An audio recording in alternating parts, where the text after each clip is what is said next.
Hey, K through 15, thank you so much for serving this Sunday. You guys are awesome for serving on Easter Sunday. What a blessing to teach our kids about the resurrection of Jesus Christ, and such a privilege, right? So let's just go over the lesson real quick. We'll start right away on page 1, same structure as always. We'll do the memory verse and rules and Bible video lesson, and then going into past page 2 into page 3 will be your actual lesson. There's a bunch of scripture references there, so take the time just to kind of go over all of them, and in your own quiet time too, just that you're filled up so you're ready to teach and be spirit-led in that way. And then what we're going to do, this is kind of a fun thing where we can have the kids kind of act out the story as the lesson is going on. So I would suggest maybe teaching this lesson in the round, if you will. That might make it easier to have these kids be a part of it and yet not be like standing up front the whole time, and then everyone can see each other, and then having the kids stand up when they're playing or acting out their part. So we have a couple of these like costumes, cute little kids costumes, and don't take too long assigning roles because that'll just eat up your time. So quickly just, say, hey, I want you to play this person, you play that person, here's the costume, have them throw them on. And then make sure they all get put back at the end too, you guys, so because they need it for second service, obviously, and we want to keep them for next year.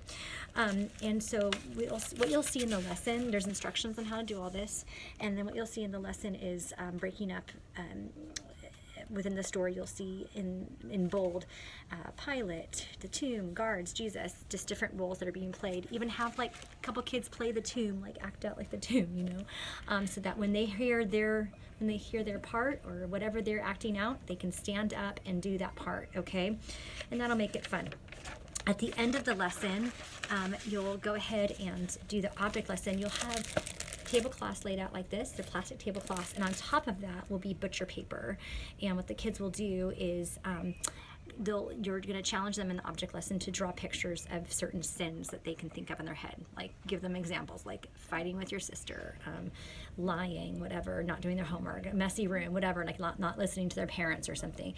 Just give them those ideas and have them draw pictures of it, areas that they are wrong, that they've sinned. And then after that, you're going to have your assistants help you, and we'll have cans of shaving cream. Where it's going to get a little messy, hopefully not too messy, just keep it under control, but have them spray right along the middle of the butcher paper, and then have the kids put their hands into the shaving cream and wipe it all around the butcher paper, covering up their picture, just like the object lesson, the connection being that Jesus covers our sin with his death and resurrection, right? So that is all in there. It's scripted, so make sure, again, you shouldn't be helping with the shaving cream and doing the lesson. Have the assistants help you do that so that you can read the script, so that the kids really can connect what you're trying to get out of this object lesson, okay? They're going to want to clean up a little bit, so, have them go wash their hands wherever they need to do, just to kind of wash up a little bit. And then come back in, do the wrap-up video. After the wrap-up video, there's some small group time there. If there are a few of you, maybe even break it into smaller groups, because there could be some new kids joining us this week, and that might be really special just to make them all feel included, because I'm anticipating if you just do 2 groups, that could be pretty big. Okay, and then after that, you have Becoming a Follower of Jesus, which is a perfect week to do that.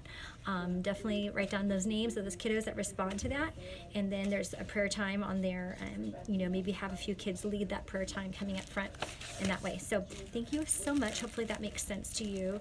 And again, it's going to be a busy weekend, and so keep your eyes and ears out for any ways that you can help or welcome new families in that way. So thank you guys. Have a great weekend. Bye.